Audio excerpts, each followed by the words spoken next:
اللہ تبارک و تعالیٰ نے اپنے بندوں کو مخاطب کر کے انہیں اپنی زندگی کی قدر، وقت کی قدر کرنے کا احساس دلایا ہے، اس سے پہلے کہ دروازہ زندگی پر ملک الموت علیہ السلام دستک دیں، ہم مر جائیں اور میدان محشر میں جا کر ہمیں پچھتاوا ہو۔ لہذا اللہ تعالیٰ فرماتا ہے قل، اے حبیب کریم صلی اللہ علیہ وسلم آپ فرما دیجئے لعبادی الذین آمنوا، میرے ان بندوں کو جو ایمان لائے، یقیم الصلاۃ، یہ کہ وہ قائم کریں نماز، وینفقوا مما رزقناہم، اور خرچ کریں ان چیزوں میں سے جو ہم نے ان کو عطا کیں۔ کس طرح؟ سرًا وعلانیۃً،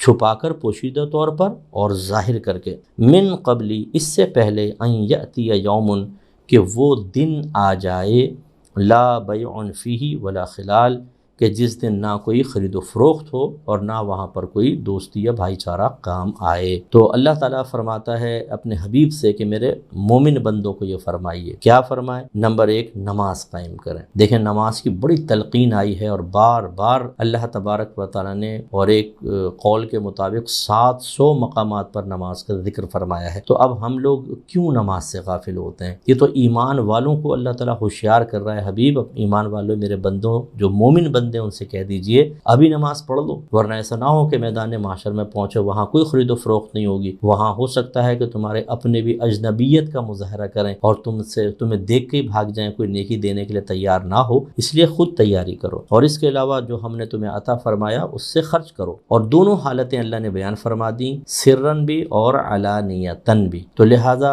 حتی الامکان ہمیں اپنے صدقات پوشیدہ طور پر دینے چاہیے، جیسے بعض روایات میں ہے کہ اس طرح صدقہ کرو کہ اگر سیدھے ہاتھ سے دے رہے ہو تو الٹے ہاتھ کو خبر نہ ہو، یعنی کسی کو احساس نہ دلائیں، جتائیں نہیں، پتہ ہی نہ چلے کہ کس نے دیا ہے، اس طرح مخفی رکھیں۔ اور فرض کر لیں اگر دینے والے کو اپنے ہاتھ سے دے رہے ہیں، وہ تو جان گیا کہ آپ نے دیا ہے، تو پھر اوروں کو نہ پتہ چلے، اوروں کو نہ سنائیں، اس سے ہمارے ثواب ضائع ہوتے ہیں۔ تو چھپا کر صدقہ دینا افضل ہے، لیکن بعض اوقات علانیہ طور پر دینا بھی بہت بیسٹ ہوتا ہے۔ یہ اس وقت ہوتا ہے کہ جب کوئی چندہ وغیرہ ہو رہا ہے مسجد کی تعمیر کے لیے، یا سیلاب وغیرہ آ جاتا ہے، بعض اوقات زلزلے آ جاتے ہیں، لوگوں کا نقصان ہو جاتا ہے، یا کسی جگہ پر جنگ وغیرہ ہو رہی ہوتی ہے اور مسلمان وہاں کرائسس میں ہیں، تو پھر فنڈنگ کی جاتی ہے۔ تو لیکن اس فنڈنگ میں اگر آپ پیسہ دیں تو اچھا سوچ سمجھ کر دیں، جو واقعی وہاں تک پیسہ پہنچائے۔ عمومی طور پر مطلب یہ بھی کیسز اس طرح کے سامنے آئے کہ فنڈ جمع کر لیا، تھوڑا سا وہاں پہنچایا، باقی سب کھا گئے، اس طرح کا نہیں ہونا چاہیے۔ تو بہرحال اعلان اس وقت اعلانیہ طور پہ دینا اچھا ہوتا ہے، کیونکہ جب آپ دیں گے تو دوسروں کو ترغیب ملتی ہے، لیکن یہ خواہش نہ ہو کہ میرا نام پکارا جائے۔ UK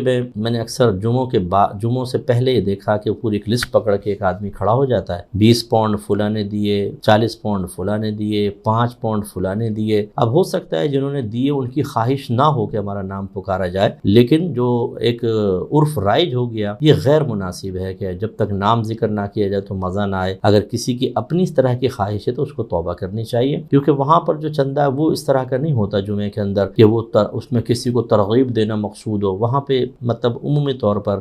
نارمل چندہ ہو رہا ہوتا ہے، ایسے میں تو چھپا کر ہی دیں، سب سے بیسٹ ہے۔ اعلانیہ طور پہ دیں گے تو پھر اس میں ریاکاری کا اندیشہ ہو سکتا ہے، دکھاوے کا اندیشہ ہو سکتا ہے، بچنا چاہیے۔ اور پھر آخرت کو پیش نظر رکھیں، یاد رکھیں کہ جتنا آپ مال خرچ کر رہے ہیں یہاں پر، یہ دنیا میں آپ کے کام آ جائے گا، اگر آپ نے نہیں خرچ کیا تو پھر یہ آخرت میں آپ کے شاید کام نہ آئے۔ نبی کریم صلی اللہ علیہ وسلم نے ارشاد فرمایا تم میں سے کون اپنے وارث کے مال کو محبوب رکھتا ہے؟ عرض کیا رسول اللہ ہم میں سے تو کوئی نہیں رکھے گا کہ وارث کا مال ہمیں محبوب ہو۔ فرمایا پس جو تم چھوڑ جاؤ گے وہ تو وارث کا ہے، اور جو تم نے آگے بھیج دیا وہ تمہارا ہے۔ تو اس کا مطلب یہ ہوا کہ جو ہم اللہ تعالیٰ کی راہ میں خرچ کر دیتے ہیں وہ ہمارا ہے، اور اگر ہم چھوڑ جائیں گے وہ ہمارا نہیں ہے، وہ وارث کا ہے۔ اور بعض اوقات اس وارث کے مال سے ہم محبت کر رہے ہوتے ہیں، جیسے میں نے آپ کو کل پرسوں بھی عرض کیا تھا کہ بہت سے لوگ ہم سے پوچھتے ہیں مجھ صاحب یہ پیسہ ہم فلاں بیٹے کو اتنا دینا چاہ رہے ہیں، فلاں بیٹی کو، بیوی کو، فلاں۔ میں کہتا ہوں بالکل آپ دیں، لیکن ایک سوال یہ ہے کہ اللہ کو کتنا دیا، اللہ تعالیٰ کی بارگاہ میں کیا پیش کیا۔ پھر میں سمجھاتا ہوں کہ دیکھیں آپ جب فوت ہو جائیں گے، ہو سکتا ہے جن کو بڑی محبت سے، پیار سے آپ سونے کے سیٹ دے رہے ہیں، مکان دے رہے ہیں، دکانیں دے رہے ہیں، چلتا ہوا کاروبار دے کرتے رہیں، ان کے پاس اتنا بھی ٹائم نہ ہو کہ آپ کے لیے ہاتھ اٹھا کر دعا کریں، ہو سکتا ہے اتنا بھی وقت نہ ہو کہ کبھی آپ کی قبر پر آئیں۔ ایسے سے ہم نے اولاد کو دیکھا غافل ہو جاتی ہے، ماں باپ مرے ختم، اس کے بعد وہ اپنے کام دھندوں میں لگ جاتے ہیں جن کے لیے آپ نے پیسہ جمع کیا، جن کے لیے تکلیفیں اٹھائیں، جن کے لیے بسا اوقات حلال کو چھوڑ کر حرام کی طرف بڑھے، اور پھر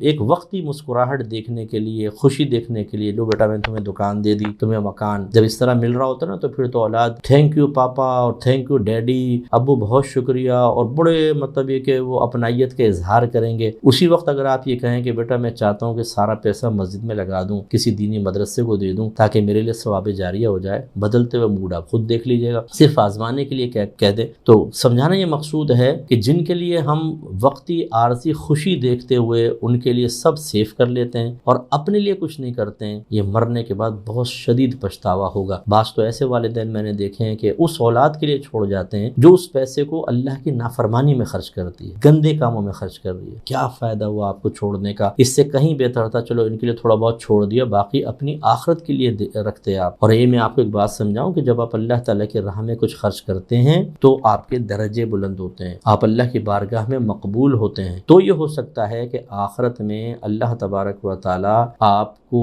حق شفاعت عطا فرمائے اور آپ اپنی اولاد کو جنت میں لے جائیں، بیوی کو جنت میں لے جائیں، ماں باپ کو لے جائیں، بھائی بہنوں کو لے جائیں۔ لیکن جب آپ خود بھی کوتاہی کریں، عبادات ادا نہ کریں، مال اللہ کی راہ میں خرچ نہ کریں بلکہ جمع کر کے رکھیں اور ان نافرمانوں کو دے کے چلے جائیں، تو وہ نافرمان وقتی دنیاوی عارضی نعمت پا کے تھوڑے عرصہ خوش رہیں گے، اچھی ان کی زندگی گزر جائے گی، لائف سٹائل بہتر ہو جائے گا، لیکن میدان محشر میں جب پہنچیں گے اللہ نہ کرے ایسا نہ ہو کہ آپ بھی خالی دامن ہوں اور یہ بھی خالی دامن ہوں، پھر کیا ہوگا؟ اس لیے سمجھداری کا تقاضا یہ ہے، میں آپ سب کو یہ عرض کر رہا ہوں کہ آپ اللہ کی بارگاہ میں ثواب جاریہ کریں، ایسے اپنا مال خرچ کریں کہ آپ کے لیے ثواب جاریہ ہو جائے۔ نبی کریم صلی اللہ علیہ وسلم فرماتے ہیں کہ جب انسان مر جاتا ہے تو اس کا نیک عمل منقطع ہو جاتا ہے سوائے 3 چیزوں کے۔ نمبر 1 ثواب جاریہ، نمبر 2 وہ علم جس سے لوگ نفع اٹھاتے رہیں یا دوسروں کو نفع پہنچے، اور تیسرا نیک اولاد جو اس کے لیے دعا کرے۔ تو اس لیے اپنے بچوں کو نیک بنائیں تاکہ وہ دعا کریں اور ثواب جاریہ کریں، اور علم سیکھیں، دوسروں کو سکھائیں، اور خود نہیں سیکھ سکتے، مثلا پورے عالم نہیں بن سکتے، آپ مفتی نہیں بن سکتے، یا سیکھ لیا لیکن سکھانے کی صلاحیت نہیں ہے، تو پھر دینی اداروں جو اہل سنت کے ادارے ہوں، جو اچھے انداز سے چل رہے ہوں، جن میں واقعی بچوں کی اخلاقی تربیت بھی ہو،